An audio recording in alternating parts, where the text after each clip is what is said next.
channel, OFW Mac Chickies Vlog. So yun, for this video, ako naman po ay mag-share. So ayan, ito yung aking gagawin o lulutuin. Yung aking pang-snack o panghalo po sa aking yogurt o breakfast. Since naglilis po ako ngayon ng carbs.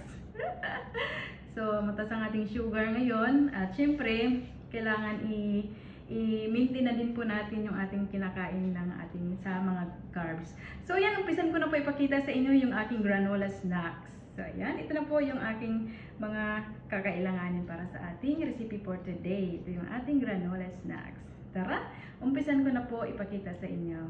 So bago po tayo mag-umpisa, please don't forget to subscribe my YouTube channel, OFW Mac Chickies Vlog. Tara, umpisan na po natin.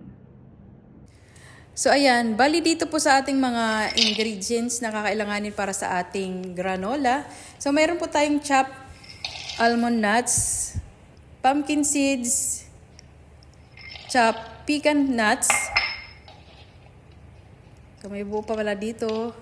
Ating durugin muna yung ating buo. At saka mayroon po tayong walnuts. Chop na din po yung ating walnuts.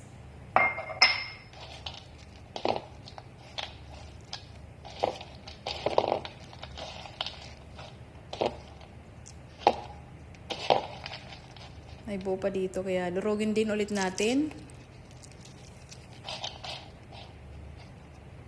So, ayan. Ngayon naman po ay mag-add tayo ng ating raisin.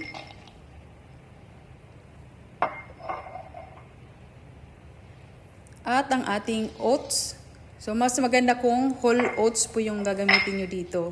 So, wala akong available na whole oats, kaya yung regular na white oats lang yung ating ginamit dito. So, mag-add na din po tayo dito ng ating dates. So, dried dates. So, chinap lang din po natin at yun, ihahalo lang din natin dito sa ating mga naunang ingredients. So, ayan, haluin lang natin.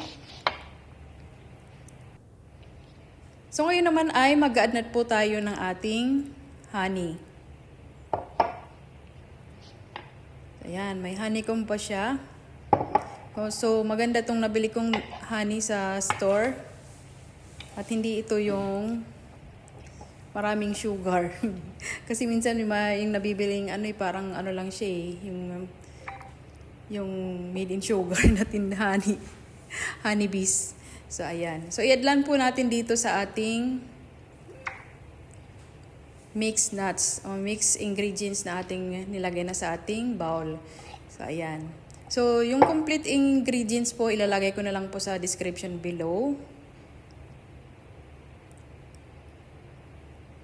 Para sa ating healthy snack granola with dates. So, ayan.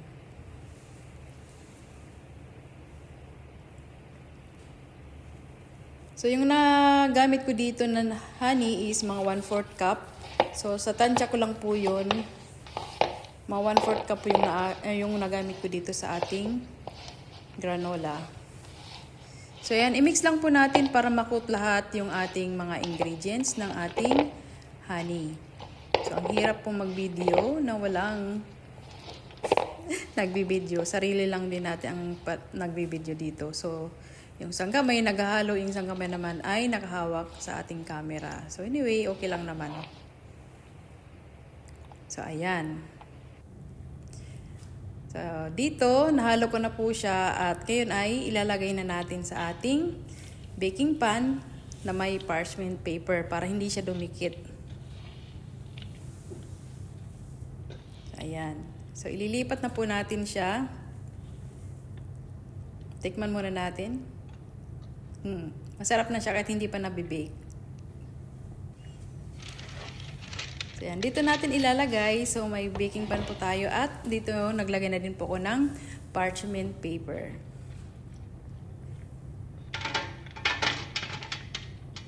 Yan. Lagay na natin dito. At spread lang po natin yung ating granola para i-bake na po natin siya.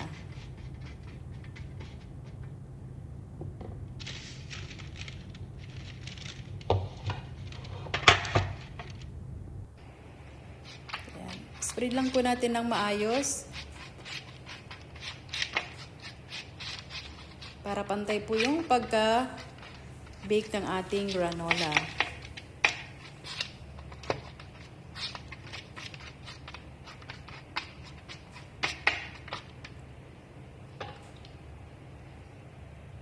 So, ayan, ready na siya. So, yung oven pala natin ay naka-preheat na po siya. At ibibake lang po natin siya ng 8 to 10 minutes.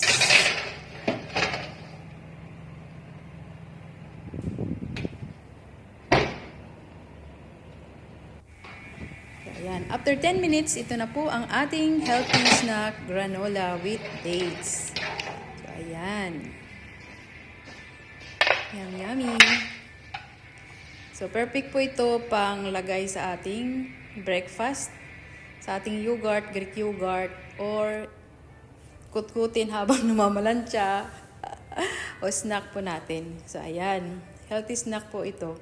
Much better po ito kaysa mga chips na nabibili.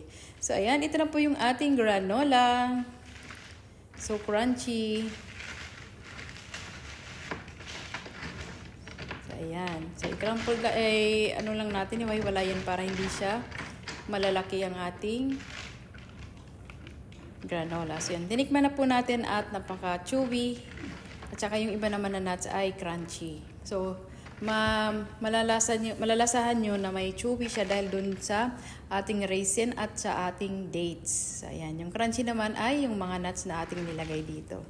So, ayan. Bye-bye. Hanggang dito lang muna ang aking vlog ngayon. OFW Magchikis Vlog. Healthy snack. Granola with dates. Bye-bye. Please don't forget to subscribe po pala my YouTube channel. Bye. Hanggang dito lang muna ulit. See you next time. God bless. To God be all the glory. Bye.